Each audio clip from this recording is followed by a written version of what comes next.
Hi hello welcome back to one more mini vlog. నేనైతే అక్క వాళ్ళ ఇంటికి వచ్చాను, ఎందుకంటే కిడ్స్ అందరూ ఇక్కడే ఉన్నారు. సో వీళ్ళకి బిర్యానీ ఐస్ క్రీమ్స్ పట్టుకుని నేనైతే వచ్చేసాను. సో బిర్యానీ అయిపోయిన ఐస్ క్రీమ్లోకి వచ్చారు. మరి వీడైతే మా బుడ్డాడు బిర్యానీ ఐస్ క్రీమ్ అయిపోయినా మా జమ్మి అయితే పుచ్చకాయ పట్టుకుని కూర్చుంది. ఇది తీస్తుంటే అందరికీ పెడుతుంది ఏమనుకుంటాను, లాస్ట్కి ఇదే తినేస్తుంది. మా చిన్నదైతే ఎప్పుడు ఉన్నదే ఫోన్తో ఉంది. సో దాని తర్వాత నేనైతే మా అమ్మ వదిన అక్క వాళ్ళతో మంచి క్వాలిటీ టైం అయితే స్పెండ్ చేశాను. ఇంకా అందరం మాకు దిక్కులు ఉన్నామంటే అమ్మ ఖచ్చితంగా అందరి కోసం స్నాక్స్ అయితే ప్రిపేర్ చేస్తుంది.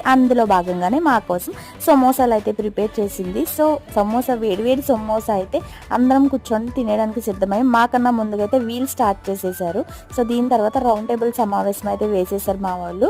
అందరం కలిసి సమోసాలు అయితే తినుకుంటూ ముచ్చట్లు పెట్టాం. ఆ ముచ్చట్లో భాగంగా ఎక్కడికి వెళ్దామనే డిస్కషన్ అయితే స్టార్ట్ అయింది. సో ఎగ్జిబిషన్ రన్ అవుతుంది యానంలో, సో వెళ్ళిపోదాం అని అయితే అనుకున్నాం. సో ఎగ్జిబిషన్కి వెళ్దామని డిసైడ్ అయిన తర్వాత మరి మేమైతే ఇక్కడ కార్యక్రమం ముగించి ఎగ్జిబిషన్కి స్టార్ట్ అయిపోయాం. మరి నెక్స్ట్ వీడియో